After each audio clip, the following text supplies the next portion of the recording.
Hello, everybody. My name is Jack Jablonski, and I am a member of the AI Success team working out of our Chicago office. In today's learning session, we're going to talk about model explainability with SHAP and DataRobot. It will cover some of DataRobot's explainable AI features newly incorporated into the platform in our 6.1 release. We'll take a look at SHAP values for both feature impact and prediction explanations. Today's presenters are Rajiv Shah, is a data scientist at DataRobot, where his primary focus is helping customers improve their ability to make and implement predictions.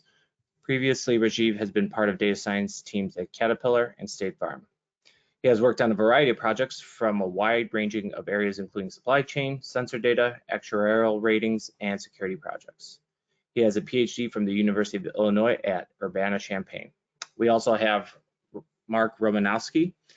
He is a data scientist at DataRobot, where his primary focus is developing tools that will help customers explain and interpret machine learning models. Previously, Mark worked in R&D at medical device and electronics manufacturers. He has a PhD from Harvard University. Also, we'll have an opportunity for Q&A at the end. Please feel free to add your questions in the dialog box, and during the session, we'll address what we can, them in order, and also upon the conclusion of the webinar.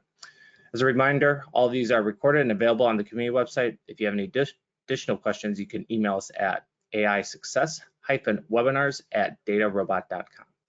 Now I'll hand it over to Mark. Thank you, Jack, and hello, everyone. So today we're going to talk about explainability with a focus on Shapley values. So we're going to start out just by talking about what Shapley values are, what SHAP means, and how that all fits into machine learning and DataRobot. We will introduce an example use case about housing prices and use that as a focal point for a tour of SHAP and the DataRobot UI.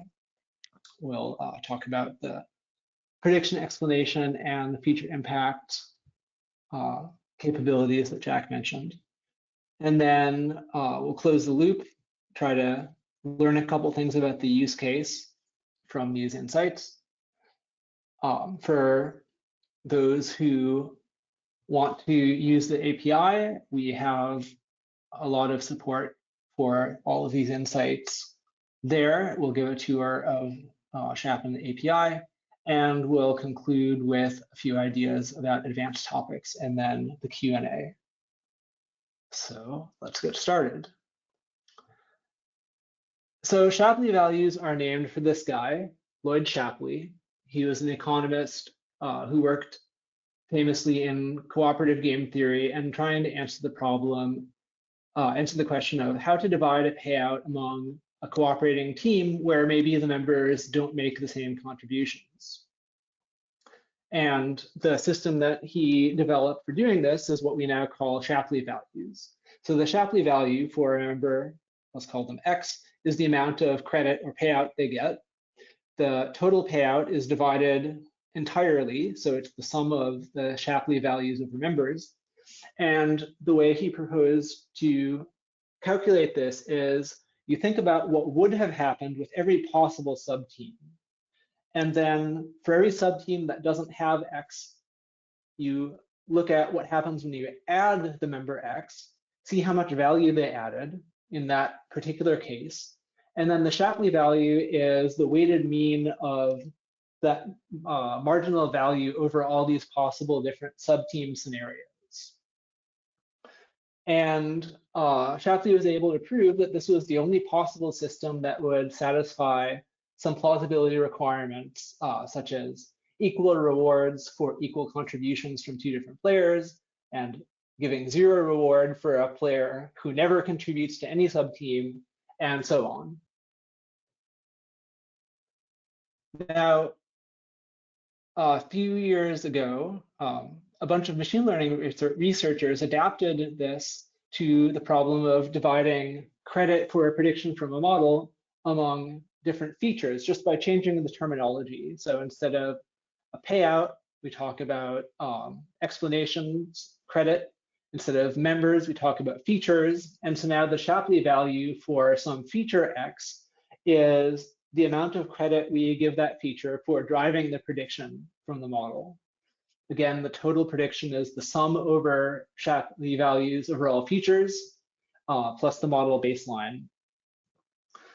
And the linear case, the equation is pretty simple and intuitive. It's written here. It's basically just the coefficient of your linear model times how different the feature is from the average. It's pretty much the effect size that you would want. But the framework is pretty unwieldy for anything other than linear models or very simple cases because the general computation is very lengthy. It requires looking at exponentially many possible subteams. And so for a while, it was just not really usable in practical cases. That changed recently. Now, in the last couple of years, we have the open source SHAP library, which implements Shapley values in machine learning. And there are a couple of key contributions that really makes this practical. One of them is the SHAP library introduced an efficient algorithm to calculate the exact Shapley values for trees and tree ensembles. This is called tree SHAP. And they also introduced good and fast approximation for deep learning models.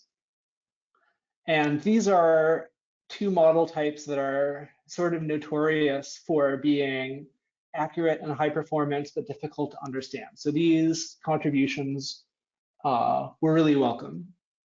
There's also a model agnostic, but slower and approximate algorithm that can be applied to any model called kernel SHAP.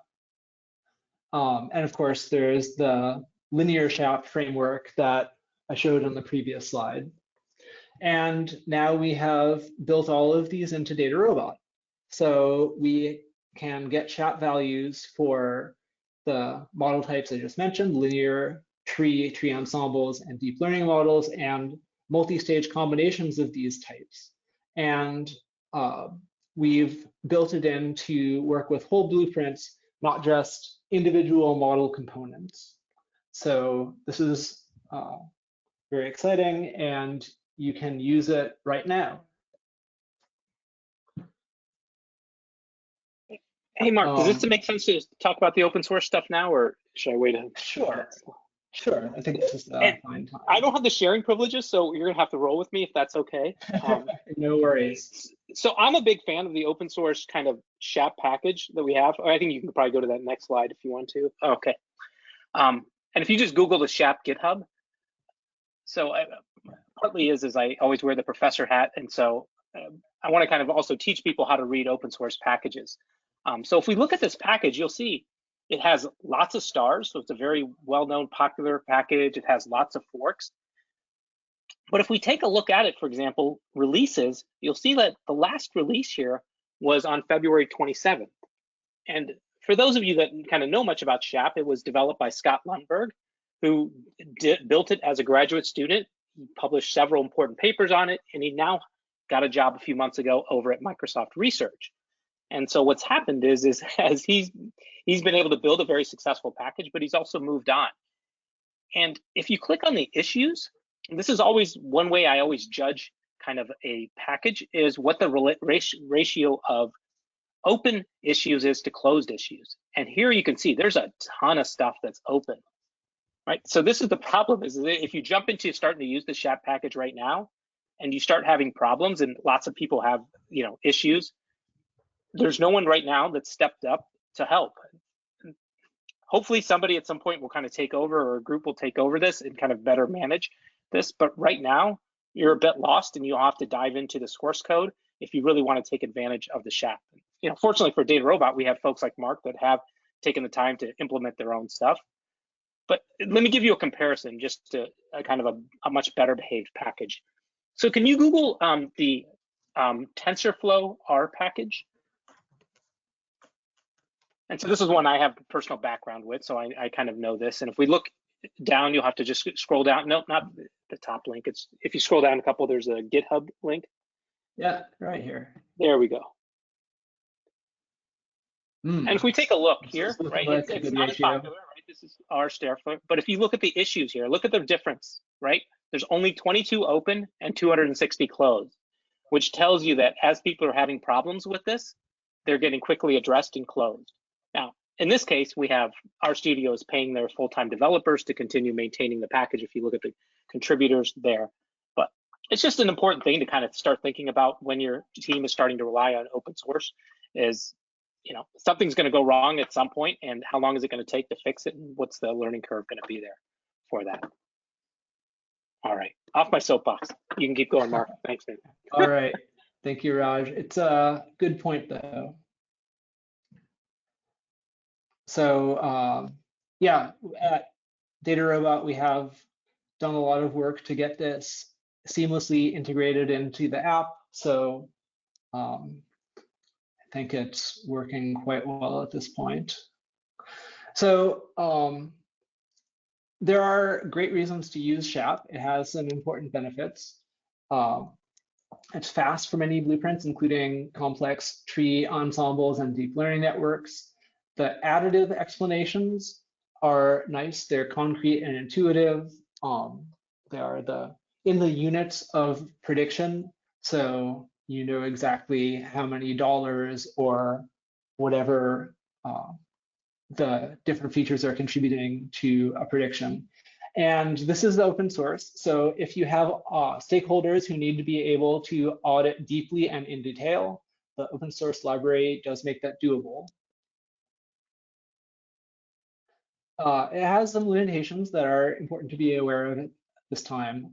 With regard to DataRobot, some AutoML blueprints do not support SHAP at this time, although I have to say most do.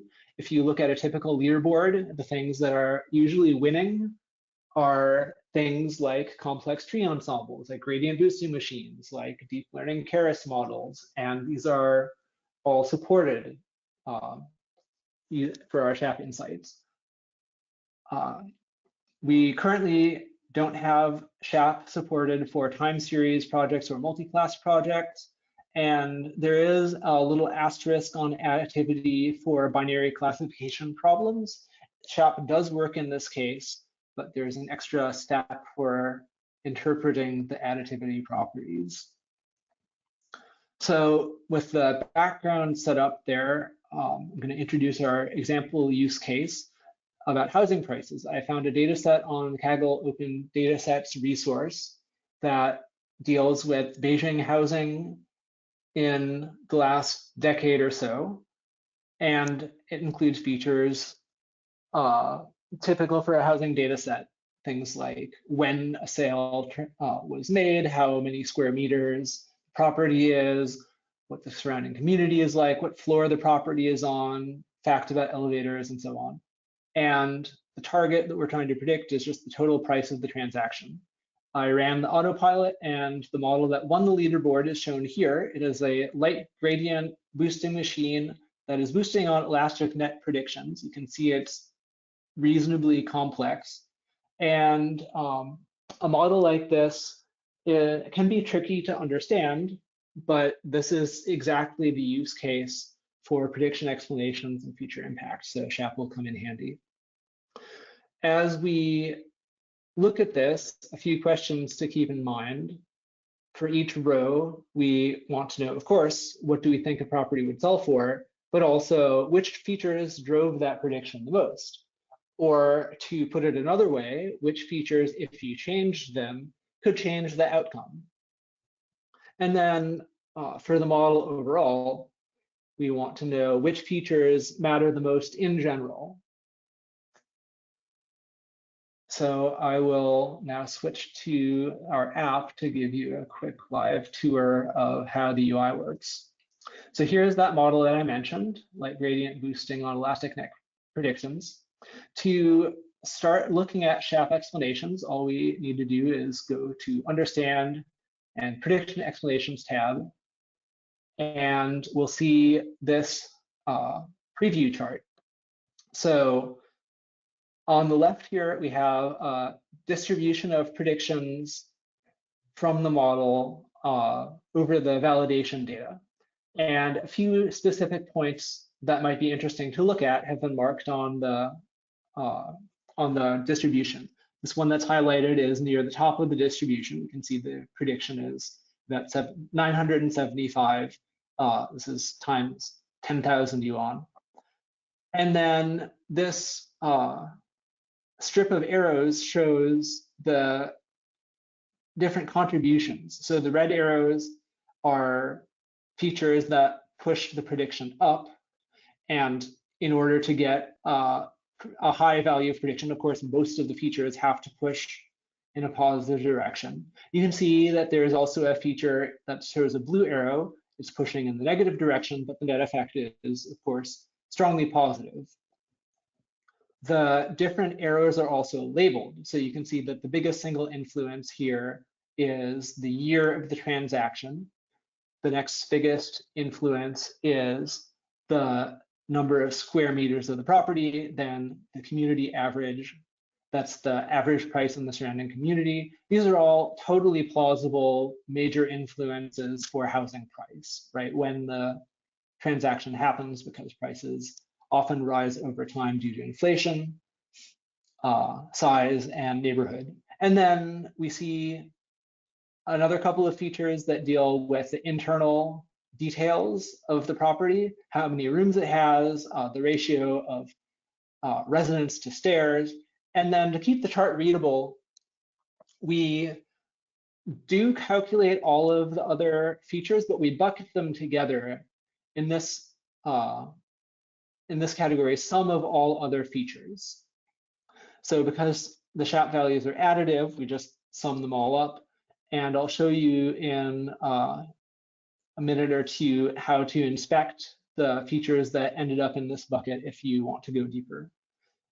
We can also click on the other highlighted features and see how the different prediction explanations change. You can see that for all of these highlighted points, the big influences are the same features: the year, the square meters, the community average, which makes sense again. And the other features in the top 5 vary row to row, which is certainly expected. So for example, in this one, we see that the renovation condition isn't so great, and maybe the physical location of the property is not super desirable. I'll just highlight here the additivity of the Shapley values. So you have the total prediction of 207, and you can get there by looking at the base value, that is the baseline for the model. It's the average prediction over all the training data, in this case, 349.11. And then you just add up all of the different contributions and arrive at the prediction. Yeah, that additivity is one of my favorite things about kind of SHAP, is that you get the numbers and you can exactly quantify what are the effects there. Hey, as people have questions, I've had people text me and Slack me, but feel free to send in questions as you go through this, and kind of Mark can handle those as we're going as well. All right, thanks. Yeah, sure thing. And Raj, if you want to cut in with any comments, I'm always happy to discuss this stuff. It's very cool. So this preview shows a few points of interest across the distribution with a few top explanations, but if you want to go deeper, we have these buttons on the side. You can calculate all the SHAP values for all the rows in your training data, download it here. Similarly, you can upload new data for scoring. You can see that I've already done this a few times on this project. Calculate it, and then download it. And from these, you will get a CSV file that contains the prediction and the row ID and the rank ordered prediction explanations, the SHAP values, with the most important one first, the next most important one second, and so on. Let's see, wonder, here we are. Yeah, this isn't, okay. We got to get you Excel, man. Yeah. Developers don't have stuff like that. Nah. All right. Back to Google Slides. No, back to DataRobot. So this reports the top up to 100 features in the in each row. It can be a different top 100. All features are calculated and considered just to keep the chart readable. If there are a huge number of contributing features, we bucket them to sum of all other features. So I have a couple of questions coming in. Okay, so let's see. Didn't understand. Okay, so there's a question about the distribution. So this distribution just shows over the training data a histogram of the predictions coming from the model. So these markers show the base value, 500, 1000. So you can see that most of the training data, the predictions from the model are in this range of about 100 to 600, and then there are some outliers on the high end. There's also a question about the additivity. So again, if you include not just the contributions, which are deviations from the baseline, you also include the base value, which in this model is 349.11. You will reconstruct the prediction. And we had another question about what the units are for these values. They are the units of the model. So in this particular use case, the target is in 10,000 yuan increments. And so that's what the units of prediction are, and that is what the units of the SHAP values are.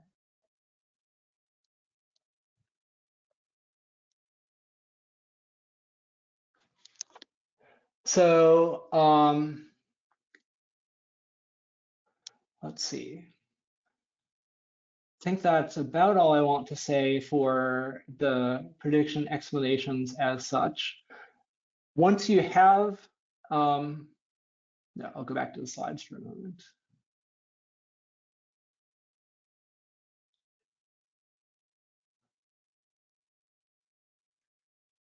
So SHAP gives prediction explanations, but DataRobot already had a prediction explanations feature.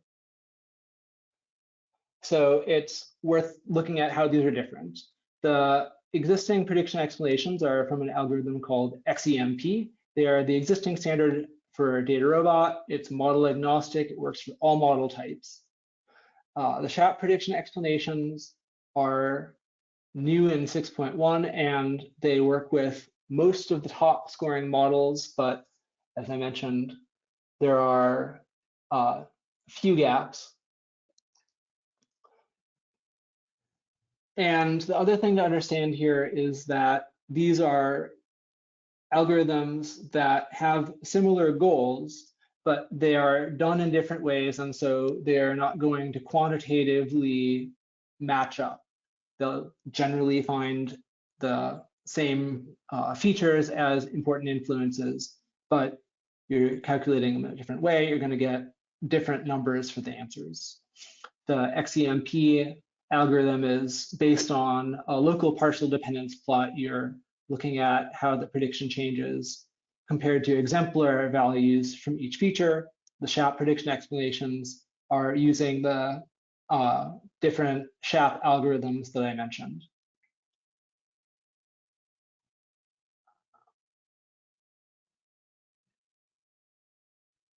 Once you have all of these SHAP explanations, you can aggregate them to create SHAP-based feature impact, and it's really simple. All you do is take, for each column, the SHAP values for that column over all the rows, take the absolute value, and take the average over the training data. That tells you over the training data on average how important is that feature. And in our use case here, if we do this, we see that those top few features that we identified, size, year, and neighborhood community average price, they are a general pattern across the data set, not just quirks of the rows that we looked at. And then in the sort of second wave of feature importance, a lot of these other details of the internal condition, the physical location of the property, and so on. We already had feature impact in DataRobot, so again, we'll talk briefly about how these are different. The feature impact that is model agnostic and supported for all models is based on permutation impact. It's the existing standard for DataRobot. And in a nutshell, you measure how the model loss is affected by scrambling each feature one at a time and seeing how much the model gets worse.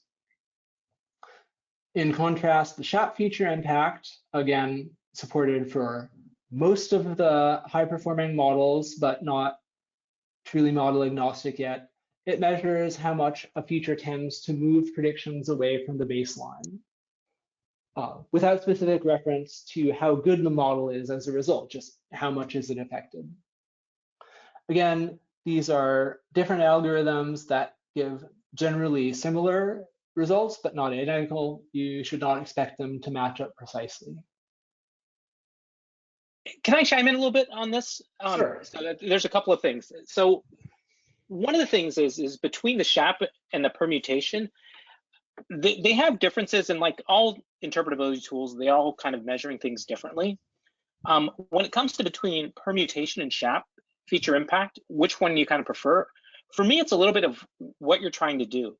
For example, if you're focused on feature selection, which is sometimes what people are trying to do with ranking features, personally, I found that permutation works a bit better generally, just because it knows the ground truth of the data and kind of figures out which features are actually adding signal or not. So there's also been a number of questions asking us to compare things like SHAP, XMP, Lime. So I'll give the quick kind of the answer on that, and then we can kind of keep going. So there's been questions about Lime. Lime's approach, kind of building out that surrogate model that's linear, is something that I personally disfavored. My talks I've given at ODSC have pointed out numerous flaws with it. I don't think really most kind of state-of-the-art practitioners anymore use Lime. They've all moved away using whether it's SHAP or some other explanation method that's like related to SHAP. You know, for our customers, we have both of these now, the XMP and the SHAP. They work for all the tabular data. So if you have categoricals, if you have text features in your data set, that's not an issue. Kind of, you can still use these methods as well. So hopefully that answers a bunch of the kind of questions that are sitting out there. All right, keep going, Mark. Thanks. Okay, those are great points, Raj. Thanks for addressing those.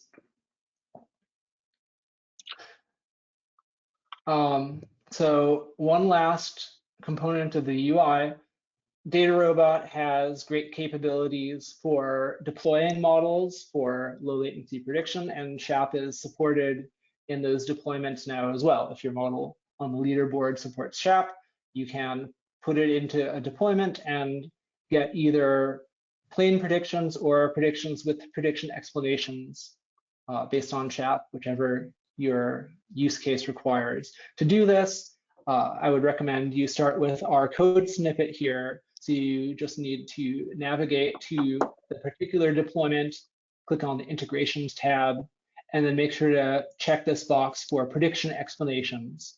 And you will get this code snippet that you can copy into Python file or Jupyter Notebook or wherever you're working, and it will automatically populate with the various model and project IDs. And this is the spot where you can put the request data dealing with SHAP explanations. So that's really nice. You can easily get them for any of your deployments, the SHAP values. So cool. Yes. So let's close the loop on the use case here and think about what we learned. So from our model development perspective, one useful thing is this list of overall top features. And there are 2 points that I want to make here. First is that it's certainly nice that this list of top features passes the plausibility test. It is consistent with our domain knowledge, and we're not suspicious that the model has learned something really strange. But then another thing, we noticed that the year of the transaction is important. So it suggests that this could be a good candidate to restart with OTV, out of time validation partitioning, so we can make more explicit allowance for the fact that there may be trends over time in the local housing market. And this also allows us to focus our attention on the features that we know are important to make sure that our data is up to date and clean, and we might consider doing some more engineering there, feature engineering, to come up with more predictive predictors. Then from the model user perspective, the explanations for individual cases have possibly actionable next steps. In this example, that we saw on the preview pane, if I'm thinking about buying a property like the one shown here, I noticed that the SHAP value for renovation condition is negative at almost -11. Remember, these are tens of thousands of yuan. So that means that I actually have a specific number in mind. I can think about whether I can renovate for less than 100 or 110,000 yuan and use this as a budget to consider whether this is a good deal or not. The additivity property of SHAP is coming in really handy here.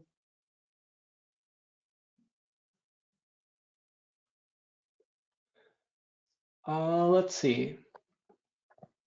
So I think, what do you think? This is probably a good time to pause and take a couple more questions.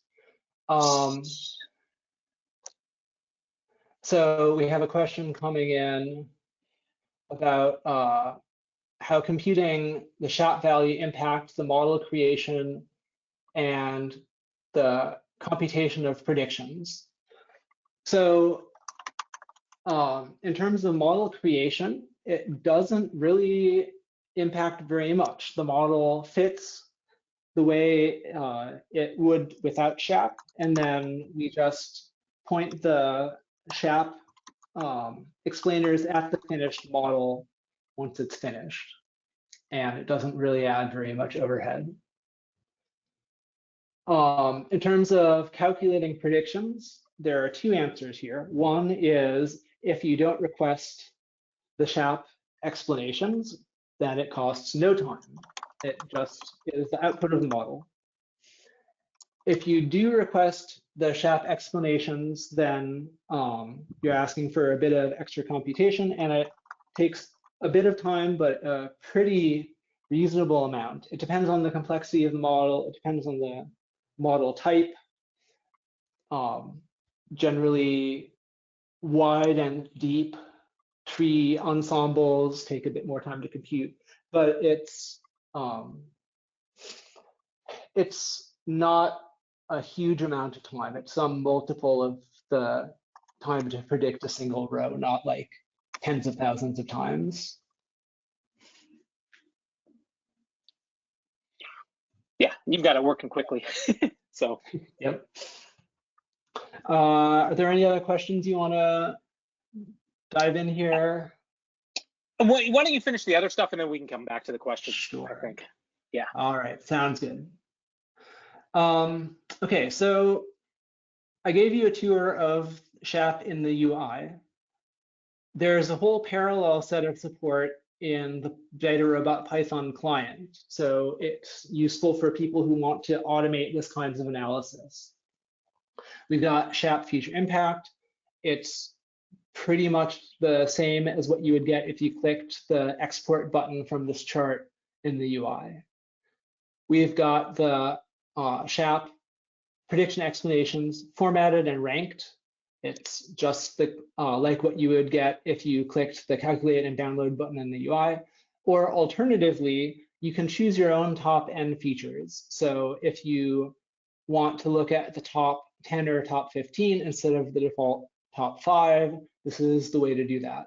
And then for people who want the raw SHAP values matrix without ranking and formatting, we provide an interface to that in the UI or in the API as well.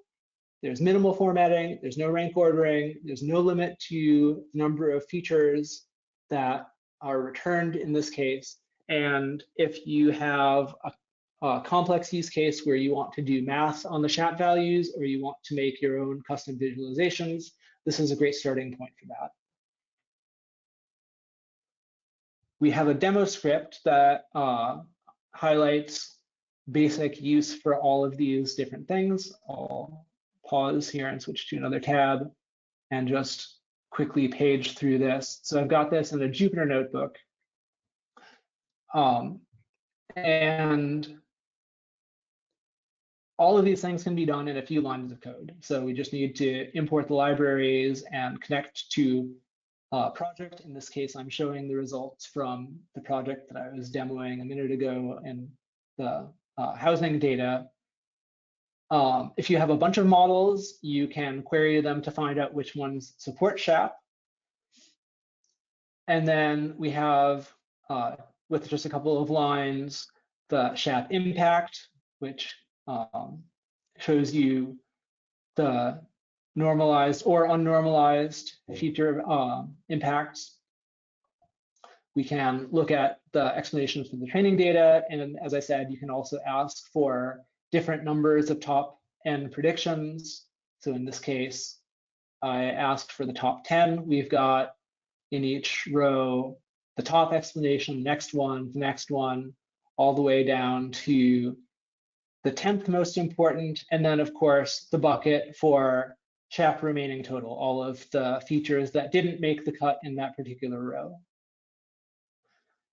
We can do the same thing with newly uploaded data. To simulate that, I'm just re-uploading the first 100 rows from the original data frame, but of course you can do your own. And we can get the raw SHAP matrix, which again is just a few lines of code. And now we see a data frame that contains only the Shapley value scores for each column in the data set in a standardized unsorted order. This time we're showing every single thing. There is no bucket for SHAP remaining total. I mentioned that you can use these as a starting point for visualization. So just for fun, I ran the SHAP matrix output through the visualizations in the original SHAP library, and it works the way that it should. I have to do a little bit of feature engineering to recreate what DataRobot already did for us, drop a couple of features that turned out to cause leakage. But then we've got the individual row SHAP force plot. We've got the whole data set force plot with I love these plots. mouse over. We've got the SHAP summary plot for individual points over the whole data set, or the bar chart version. And I'll just note in passing, this is similar but not the same as the feature impact that we saw before. The reason is because this is just the first 100 rows of the data set, and the one before was for a much larger number of rows, the validation partition. And then we can look at the SHAP dependence plots as well, showing the SHAP value as a function of the feature value. And of course, if you have other ideas for custom visualizations, you can just visualize to your heart's content. Yeah, I really like the extra effort Mark has done. This is kind of a feature for the data scientist. You know, for most of our kind of traditional kind of business or users, they'll probably just use everything in the GUI. But he built it out so we could have this huge matrix that enables us to do lots of other fun things with this. So, I mean, I don't know if you mentioned the explanation clustering stuff all ties in really nicely once you have that SHAP matrix.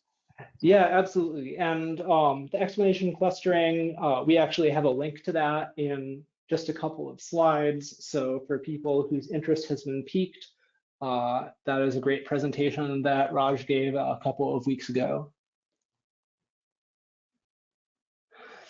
Oh, next slide, in fact. So yes, the raw SHAP matrix is a great starting point for the explanations clustering.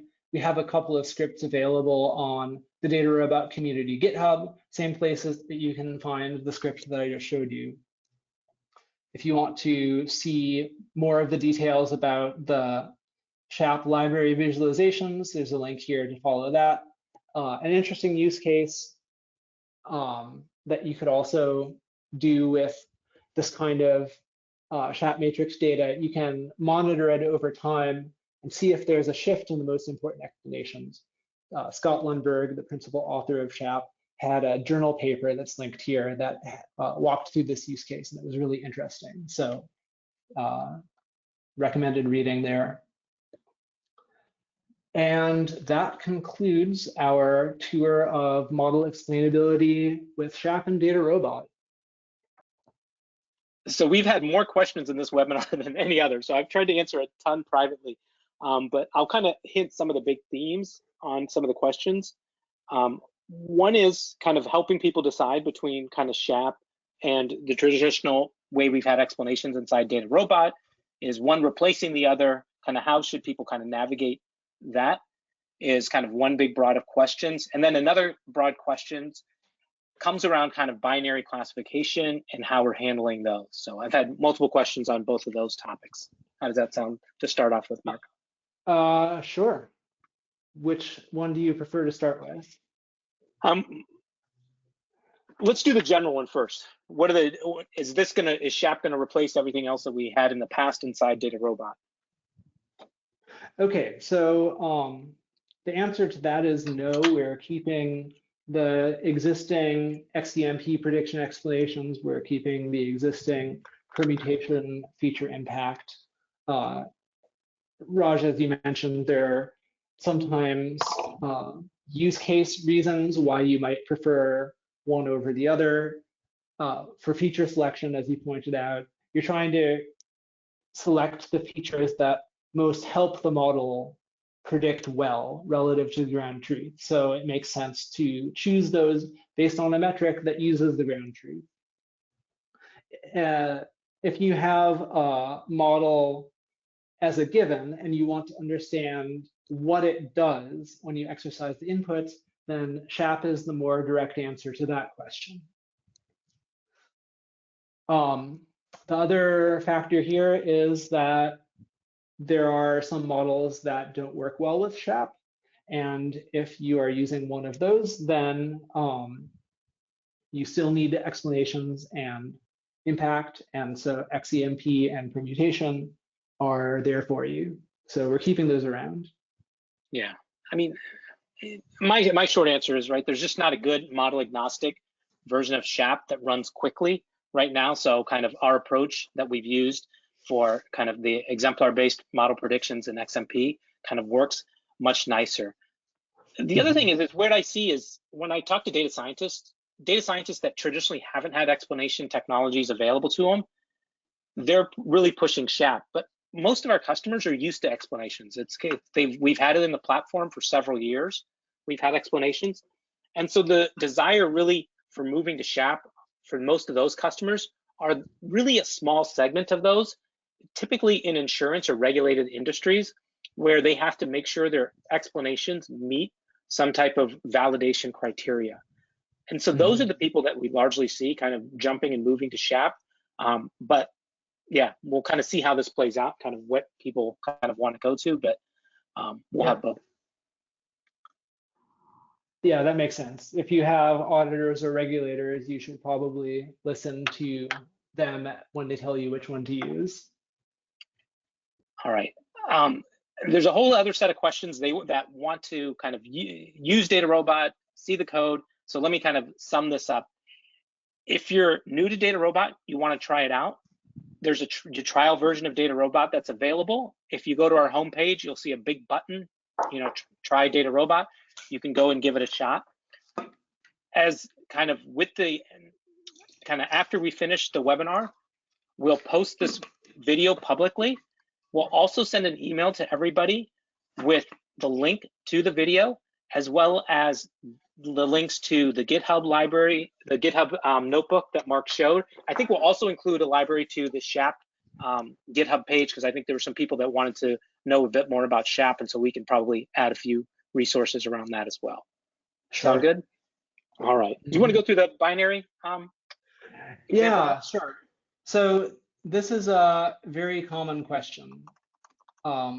So there's an extra nuance in interpreting SHAP values for classification models. I'll skip to a couple of backup slides here.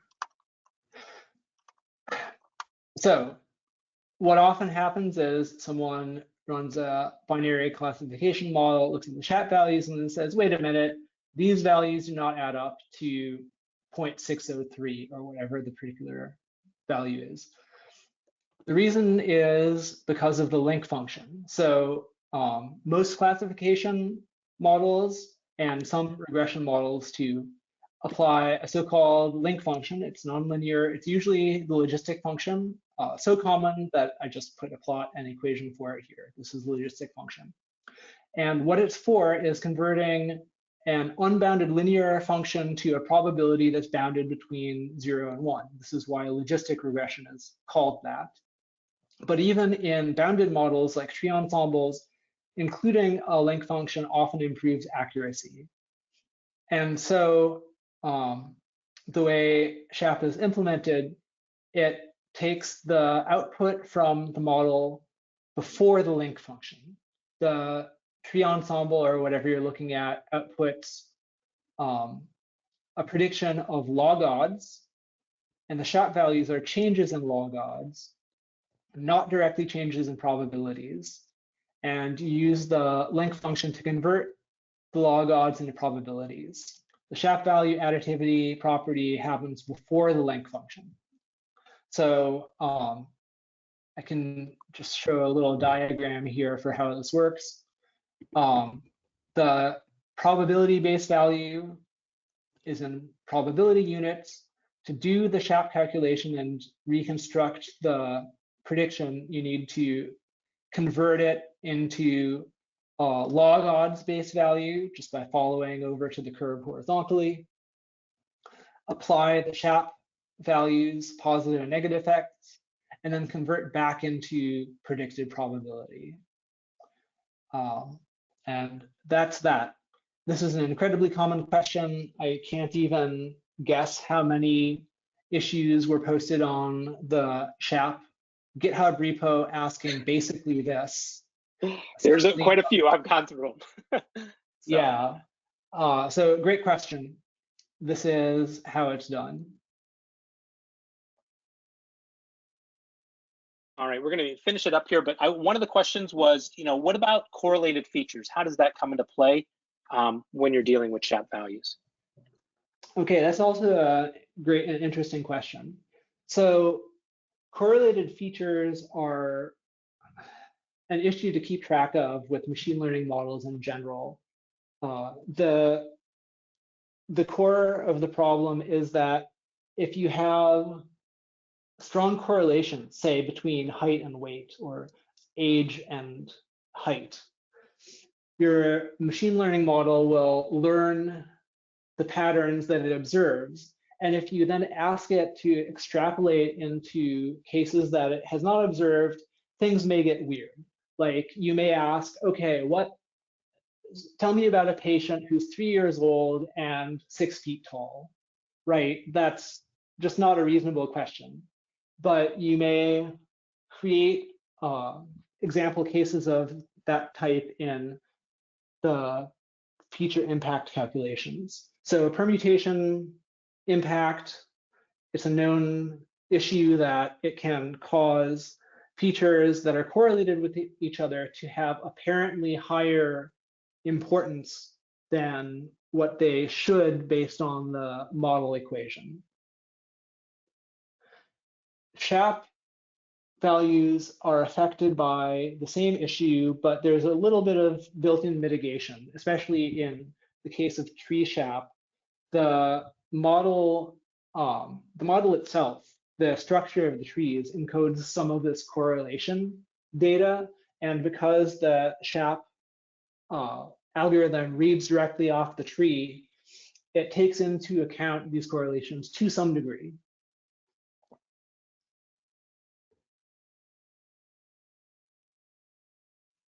I think that's about the time we have, so I will flip to our closing slide and I think hand it back over to Jack.